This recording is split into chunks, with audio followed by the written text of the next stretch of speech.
Oke, salam sukses lagi buat teman-teman ya. Sekarang saya akan mencoba mereview sebuah database yang akan kita gunakan ya. Jadi kita menggunakan database yang bernama MySQL. Ya, di sini ada nama database kita dan kita punya tabel kategori, favorit, migration dan juga resep. Ya, kalau teman-teman perhatikan di sini di resep sini kok dia berbentuk seperti ini.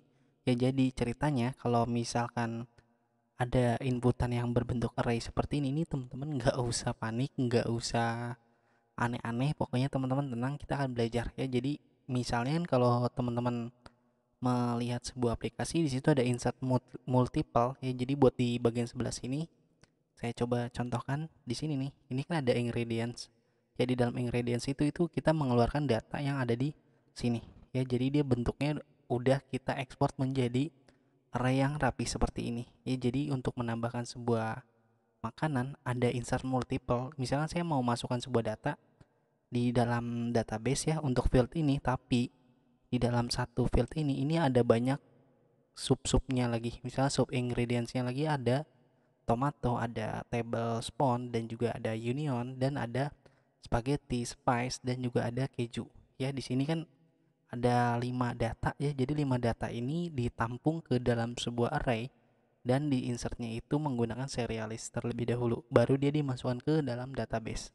Dan untuk mengeluarkan data yang seperti ini saya akan coba ajarkan juga kepada teman-teman ya. Dan begitu juga dengan stepnya itu yang ada di sini ya.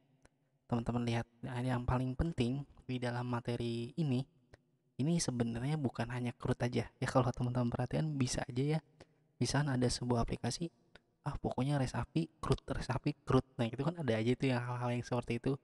Nah, untuk yang saya ajarkan di sini ini saya nggak ingin membanding-bandingkan, tapi mudah-mudahan ini benar-benar bermanfaat kepada teman-teman ya. Jadi yang saya ajarkan itu ini benar-benar lengkap. Di bagian sebelah sini ini ada hal-hal yang penting yang perlu teman-teman catat, karena ketika teman-teman aplikasinya udah di level production, otomatis hal-hal yang seperti ini pasti butuh. Kayak misalkan saya udah contohkan di video sebelumnya, di sini kan saya nge-reload data kategori ya. Ini kan data-data kategori ini didapatkan dari API yang udah kita buat ya. Kalau misalkan saya balik ke screen filter, kemudian saya balik lagi ke dalam food kategori, dia udah nggak nge-request ke data kategori lagi ya, karena data kategori ini udah di load dan kemudian disimpan di dalam memori handphone berbentuk array ya, atau sebutannya ini bahasa gampang itu ini udah tersimpan di dalam Redux ya. Jadi saya nggak perlu melakukan request ke server-server lagi ya. Jadi sehingga aplikasi yang udah kita buat ini udah berjalan dengan sangat cepat ya. Jadi ini salah satu optimasi yang lumayan penting. Dan nggak hanya itu aja, saya akan ngejelasin ke teman-teman ngeoptimasiin, ngebagi sebuah data dari database endpoint dan juga SQLite itu ngoptimasinya seperti apa, dan juga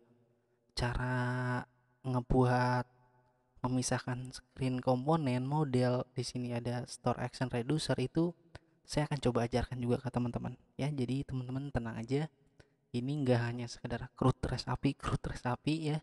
Jadi kita akan belajar mulai dari awal, mulai dari setup folder, dan benar-benar mulai dari dasar. Oke, salam sukses lagi buat teman-teman semua. Ini hanya sekedar review aja. Saya ucapin terima kasih.